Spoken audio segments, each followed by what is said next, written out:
Ngayong may ceasefire ang Amerika, Israel at Iran, posible na nga bang magka-rollback sa presyo ng petrolyo?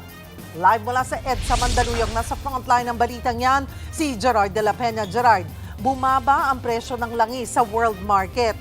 Dito kaya sa atin, kailan? Nako Cheryl, alam mo baka medyo matagalan pa bago natin maramdaman yung pagbaba ng presyo ng langis sa world market dito sa pump prices natin. Dahil sinasabi ng mga analyst na nakausap natin, talagang matatagalan bago magkaroon ng epekto dito. Kasi may mga nasira mga infrastruktura doon sa Iran, matagal pa bago makaraan na maayos yung mga barko doon sa Strait of Hormuz, at matagal pa bago maipaayos itong mga infrastrukturang nasira. Kaya nga medyo aabutin ng hanggang 90 days o baka nga isang taon pa bago bumaba yung presyo dito sa atin. 5 linggo na mayagpag ang presyo ng langis sa mga gasolinahan dahil sa giyera ng Amerika, Israel at Iran. Umabot ito sa higit 100 piso na nagsisanhi pa ng kabi-kabilang protesta ng transport groups. Pero ang presyo ng langis sa world market biglang bumaba matapos i-anunsyo ang ceasefire ng tatlong bansa. Mula sa $110 per barrel, $91 na lang ang presyo ng krudo. Ito na ba ang hinihintay nating rollback? Ayon sa oil industry sources ng News 5, posibleng walang pagbabago sa presyo o di kaya magkaroon ng rollback sa susunod na linggo base sa resulta ng 2 araw na trading sa international market. Pero ayon kay Energy Secretary Sharon Garin, posibleng abutin pa ng ilang buwan bago maramdaman ang bawas presyo. Will it go down to 100? I think it will take some months because most of the infrastructure, especially LNG, has been destroyed. And I think LNG in Qatar will take 5 years to fix. And then all the other pipelines and all the other infrastructure of Middle East on oil. So although the war will stop, there has been structural change in the industry. So I think the problem will stay longer than the war itself. Ganyan din ang pananaw ni dating Energy Secretary Jose Rene Almendras, lalo't may mga natira pang supply ng mahal na langis sa mga refinery.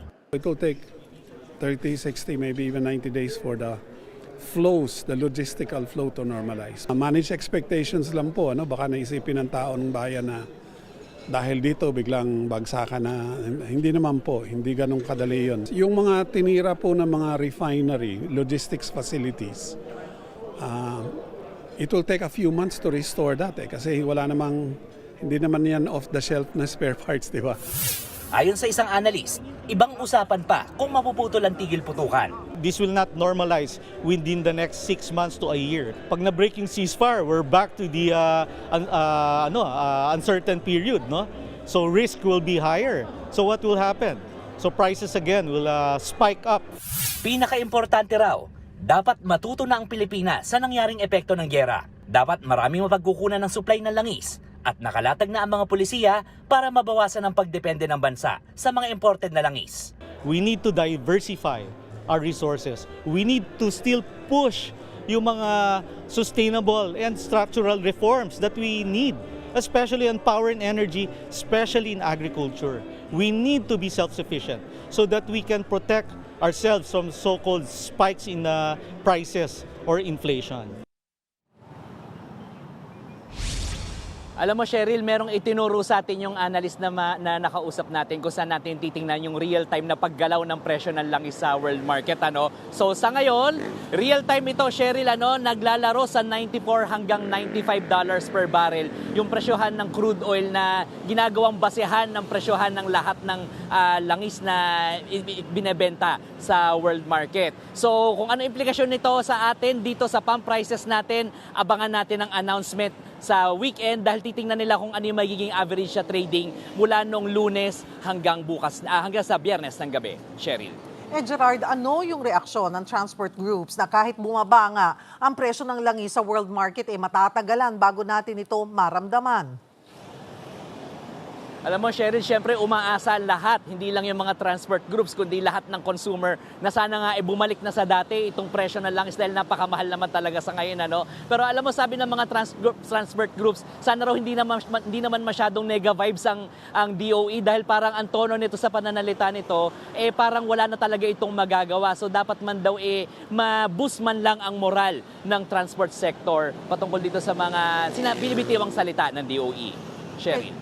Gerard, may mga paghahanda man lang bang ginagawa ang gobyerno para sa supply at presyo ng petrolyo para hindi masayang itong 2 linggong ceasefire?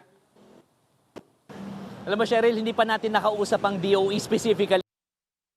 Previously ay yun nga, meron ng naging usapan ng Pilipinas at ang Iran na makakadaan ng maayos ang ating mga tripulante doon sa Strait of Hormuz. So sana dahil naunahan natin, in essence naunahan natin itong development na ito, so sana nga doon sa 2-week window ng ceasefire ng Iran at ng US ay may makarating na supply sa atin mula dyan sa Strait of Hormuz. Cheryl.